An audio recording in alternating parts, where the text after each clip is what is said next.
So the only three reasons I'd buy a disc brake bike is one, if I was going to do cyclocross, gravel riding, some sort of like touring where you're carrying a lot of loads, disc brakes definitely come into their own. If I was going to be a bike messenger again, I'd run disc brakes because they just give you that really strong power in the wet conditions. Very, very good. Another reason I'd buy disc brakes is if I was a mountain biker, my mountain bikes have disc brakes. So in terms of road performance, there's this thing going on there. It's pushed out by Specialized and Trek, especially Specialized. They're not even saying that these bikes are faster. They're sponsoring people, guys like Peter Sagan, who no longer have a choice in if they can ride rim or disc. In 2018, Peter Sagan had a choice, and you saw him riding rim brake bikes for the important races, the Paris-Roubaix, etc. He had Specialized produced a special bike for Peter Sagan, for Tom Boonen, etc. And it didn't have disc brakes. So, that says everything. So they produced a special bike, but that me and you can't even get. The UCI just approved it, because normally to race in that UCI level racing, you have to have a UCI approved bike, meaning the consumer can buy it. But who can buy a Specialized Roubaix rim edition? The latest one, no one can. They're not even for sale, so it's a bit disappointing, because I reckon they'd be a great bike, especially if you got rid of that head shock thing. Oh my god, who needs head suspension on a? What professional rider needs a little head shock suspension on a road bike? No, I get it. Some consumers out there like that, but you saw a lot of the Specialized riders put in this little dud cartridge that just totally locked it out.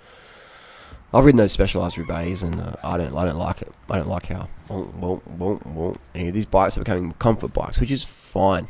All right, this is fine for a lot of people that want a comfort bike. My $12,000 Epic there, it's unridden. It's almost brand new because the suspension on it's just shit house for me. It's just too springy. It's too springy, and the bike for me, it's worthless. I can't even sell it because the suspension design keeps fucking up, and I don't want to sell it to someone knowing that it's a bad design. So what do I do? So we'll see. First world problems. This is a first world problem video. Everything's first world problems for all of us here on YouTube. Disc brake bikes, so fantastic for touring, for the wet. If I was a bike crew again, I'd probably get like a cyclocross bike, like a giant TCX or a Trek Cocket or something like that, and use that as a bike crewing bike. 35mm tires and get some 38mm bars, get it narrow so you can squeeze through gaps easy in the traffic. And just got that disc brake bikes in traffic, fantastic. You've got big power. You don't need strong brakes if you're a road racer. You don't. You need brakes that work, but you don't need really strong ones, because you hit the brakes in road racing is very dangerous because you've got a big bunch behind you. So road discs have their play for sure, but the industry is pushing it out there like this is some sort of performance thing for the weekend warrior, and the weekend warrior doesn't need better brakes. The average weekend warrior is like me or me. We don't need better brakes for going with our friends up the climbs, or on the flat. We don't.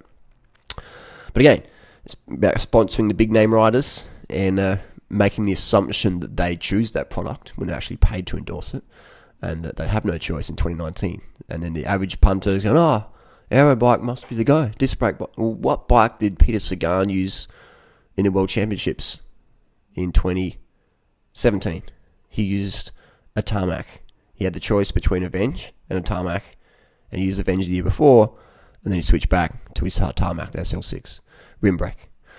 He had the option to ride disc. He didn't. He rode rim. A rim brake is just faster because it's lighter and it doesn't rub, so you don't get that loss of watts at top end.